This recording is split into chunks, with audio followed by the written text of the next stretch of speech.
নির্বাচন নিয়ে কথা হচ্ছে। তারা মনে করে স্বাভাবিকভাবে নির্বাচন তো সবাই দেখতেছে এখন। তারা মন্তব্য করেছে নির্বাচন, তারা মনে করছে নির্বাচন হবে, এবং বাকিটা বলা যাবে না। অ্যাম্বাসেডার সৌজন্য সাক্ষাৎকারে এসেছিল। স্বভাবতই ব্রাজিল বাংলাদেশ দুই দেশের সম্পর্কটা নিয়ে বিস্তারিত আলোচনা হয়েছে, এবং দুই দেশের মধ্যে যে সম্ভাবনাগুলো আছে সেগুলো নিয়ে আলোচনা হয়েছে। তার মধ্যে প্রথমত হচ্ছে এগ্রিকালচারাল, কৃষিতে যে কোঅপারেশন। আপনারা জানেন ব্রাজিল তো কৃষির দিক থেকে অনেক শক্তিশালী এবং এগিয়ে আছে। ব্রাজিল থেকে আমরা প্রচুর কমোডিটি ইম্পোর্ট করি, চিনি সহ, এবং আমরা ওখানে জুট রপ্তানি করতাম, কিন্তু একটা এম্বার্গো আছে, এখন ওটা আলাপ করবো আমি। ফার্মাসিউটিক্যালসের কিছু রপ্তানি হচ্ছে, বাট আরও সম্ভাবনা আছে আমাদের। আর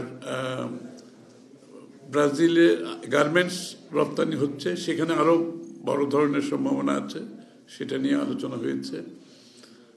দুই দেশের মধ্যে কৃষিতে কোঅপারেশনের ব্যাপারে আলোচনা হয়েছে, যে মিল্ক প্রোডাকশন সম্বন্ধে ওদের ধারণা। বাংলাদেশের প্রতিটি গরুতে যে এখন দুধ দিচ্ছে সেটা অনেক কম, এটা বাড়ানোর অনেক সুযোগ আছে, সেখানে তারা কোঅপারেট করতে রাজি আছে। এবং ছিল আর খেলাধুলার স্পোর্টসের ব্যাপারে, এটা নিশ্চয়ই আপনারা সবাই ইন্টারেস্টেড।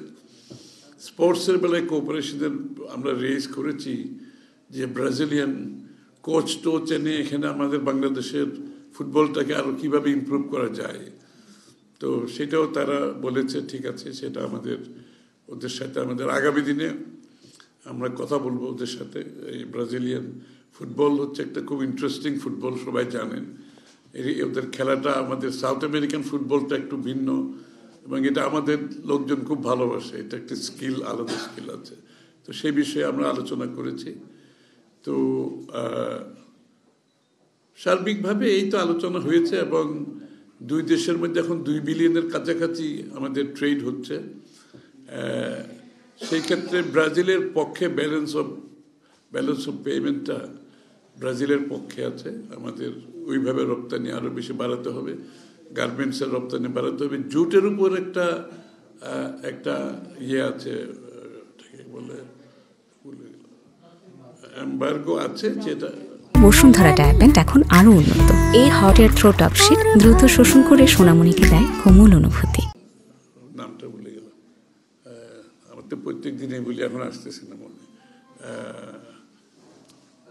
একটা এম্বার্গো আছে জুটের উপর, সেটা তাদের প্রোটেকশনের জন্য। তারা কিছু জুট প্রডিউস করে, তো তাদের জুটের উপর প্রোটেকশনের জন্য বাংলাদেশের জুটের উপর একটা এম্বার্গো দেওয়া আছে। সেটা তোলার জন্য আমরা বলেছি তাদেরকে, আমরা অনুরোধ করেছি, কারণ তাদের যে পরিমাণ জুট হয় সেটা তাদের জন্য যথেষ্ট নয়। সুতরাং বাংলাদেশের জুট ওখানে ওই ধরনের বন্ধ করার কোনো সুযোগ নাই। সেটা হয়তো আরও লবিটা আরও ভালো হওয়া উচিত ছিল বাংলাদেশের পক্ষ থেকে। তো আগামী দিনে আমরা বলেছি সেটা আমরা আলোচনার মধ্যে এনে সেই এম্বার্গোটা তুলে দিলে আমাদের জুট রপ্তানি বাড়বে, গার্মেন্টস যদি বাড়ে, ফার্মাসিউটিক্যাল যদি বাড়ে, তাহলে ব্যালেন্স অফ পেমেন্ট লেভেল হবে, অথবা আমাদের পক্ষেও আসতে পারে। আর এই দেশে তাদের বিনিয়োগের ব্যাপারে বলেছি, বিশেষ করে এগ্রিকালচার এরিয়াতে, এবং তাদের ইন্টারেস্ট আছে। আমি তো বললাম যে আমাদের দুধ প্রোডাকশনের জন্য তাদের একটা ইন্টারেস্ট আছে। গবাদি পশুতে ব্রাজিল অনেক এগিয়ে আছে, কমোডিটিতে এগিয়ে আছে। এইসব জায়গায় তাদের কোঅপারেশন আমরা পেতে পারি, কাজ করতে পারি একসাথে। এবং কালচারাল এরিয়া তো এমওইউ সই হতে যাচ্ছে অথবা হয়েছে। এখানে আমাদের আছে সাউথ আমেরিকান কালচার, বাংলাদেশের কালচার। এখন তো গ্লোবালি কালচারাল একটা এক্সচেঞ্জ হচ্ছে সব জায়গায়। আমাদের কিছু ছেলেমেয়েরা সেখানে পড়তে গিয়েছে ইতিমধ্যে। সেটাও মেবি এগ্রিকালচার এরিয়াতে যদি সেই এডুকেশনগুলো আমরা দিতে পারি, তাহলে তারা ফেরত এসে আমাদের এগ্রিকালচার সেক্টরে কন্ট্রিবিউট করতে পারে। এই তো ভাবতে কিছু নাই বলতে। হ্যাঁ, নির্বাচন নিয়ে কথা হচ্ছে। তারা মনে করে স্বাভাবিকভাবে নির্বাচন তো সবাই দেখতেছে এখন। তারা মন্তব্য করেছে নির্বাচন, তারা মনে করছে নির্বাচন হবে এবং বাকিটা বলা যাবে না। রেড মিট তারা এক্সপোর্ট করতে চায়, তারা এখানে ওয়্যার হাউস করতে চায়।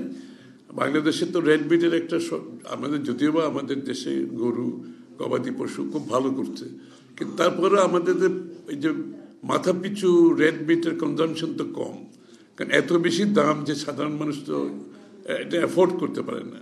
তো তারা চিন্তা করছে, প্ল্যান করছে বাংলাদেশে তারা ওয়্যার হাউস করে স্টোরেজ করে বড় আকার এখানে মাংস রপ্তানি করতে পারবে কিনা সম্ভাবনা দেখছে, কারণ এখানের দাম তো অনেক বেশি এবং ইম্পোর্ট করলে কিন্তু তার থেকে অনেক কম হবে।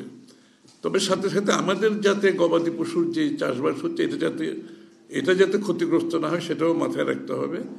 এবং তারা সাথে সাথে এখানে টেকনোলজি ট্রান্সফার করতে চাচ্ছে, তারা রপ্তানি করে মিট ক্রমান্বয়ে এই মিটগুলো যাতে বাংলাদেশে কম খরচে প্রোডাকশন করতে পারে কিনা সেটাও তারা ভাবছে। Thank you.